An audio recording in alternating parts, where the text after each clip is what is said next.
Oui, je pense que le renforcement, si on peut parler ainsi, est venu avec l'adoption et le vote de notre raison d'être à l'Assemblée générale en mai 2020. Une raison d'être qui est désormais inscrite dans nos statuts et qui doit déjà son existence à une forme de gouvernance participative, parce qu'elle n'est pas issue d'une réflexion fermée au sein du COMEX, mais on est bien allé interroger les 4000 salariés à qui on a demandé pourquoi ils se réveillaient le matin.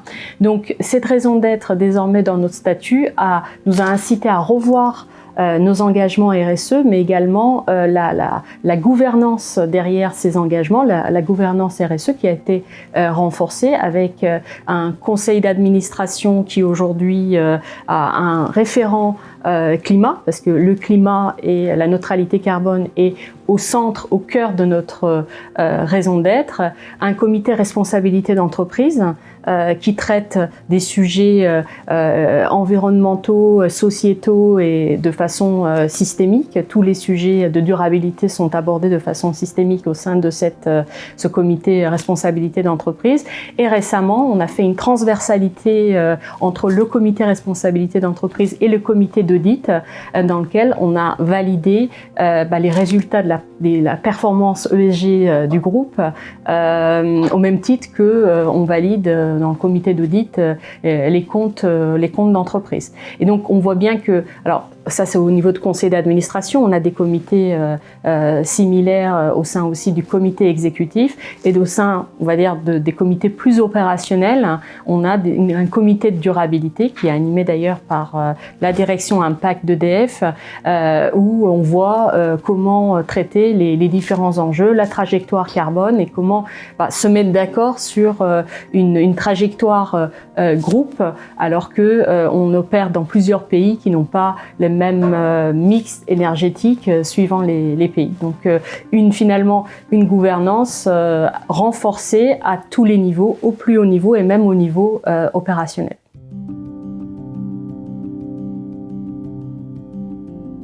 Le premier pilier, c'est un pilier vertical qui agit comme une véritable colonne vertébrale de la RSE, des sujets de la durabilité, et qui est composé de 3 instances clés. Évidemment, le conseil d'administration, plus précisément le comité responsabilité d'entreprise du conseil d'administration. On a aussi en dessous, au niveau décisionnaire, comité exécutif, un comité stratégique RSE qui est présidé par le PDG d'EDF, et un comité de durabilité animé par la direction impact.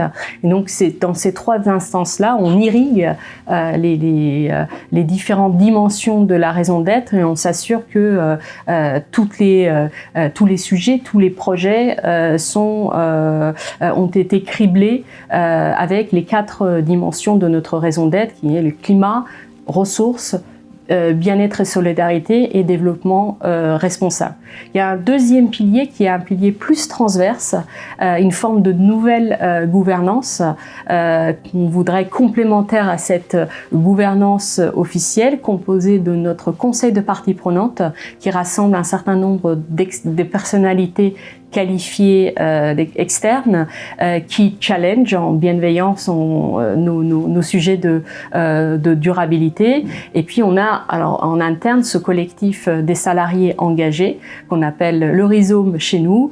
Leur nombre est passé de 80 à 1300 en 2 ans, et eux ils se placent comme un pour-pouvoir qui challenge de façon bienveillante la direction, les décisions stratégiques de l'entreprise, et qui veulent en gros avoir du sens à leur travail, et que finalement l'entreprise dans laquelle ils travaillent soit alignée avec les valeurs personnelles, leurs convictions personnelles qu'ils portent en dehors de l'entreprise. Et il y a un 3e pilier aussi, faut pas l'oublier, c'est un pilier de dialogue actionnarial. C'est comment finalement on intègre la vie de nos actionnaires lors de l'Assemblée générale sur notre plan de transition climatique. C'est une initiative qui s'appelle Say on Climate et nous, on l'a appliquée l'année dernière et on a soumis notre plan de transition climatique à l'ensemble de l'Assemblée générale. Alors, aujourd'hui, c'est uniquement sur les sujets climatiques. Peut-être demain, cette gouvernance va encore s'ouvrir et on va demander l'avis des actionnaires à l'ensemble. On va l'appliquer à l'ensemble des sujets E, S et G.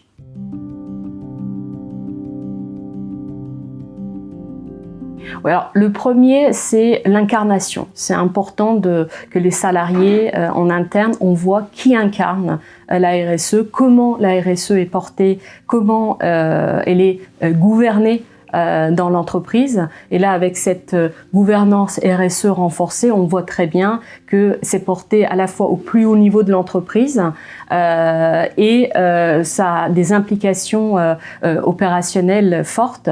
La deuxième, c'est d'avoir une vision partagée et intégrée du triptyque stratégie, finance, RSE et de regarder en fait que ça soit les projets d'investissement, que ça soit les nouvelles initiatives, toujours avec ces trois dimensions, on les intègre dans nos réflexions stratégiques. Et le troisième bénéfice, c'est finalement le passage à l'action, parce que comme il y a un alignement au plus haut niveau de l'entreprise jusqu'à un niveau très opérationnel, le passage à l'acte est facile et le collaborateur voit finalement dans la raison d'être EDF leur raison de faire et d'agir au quotidien.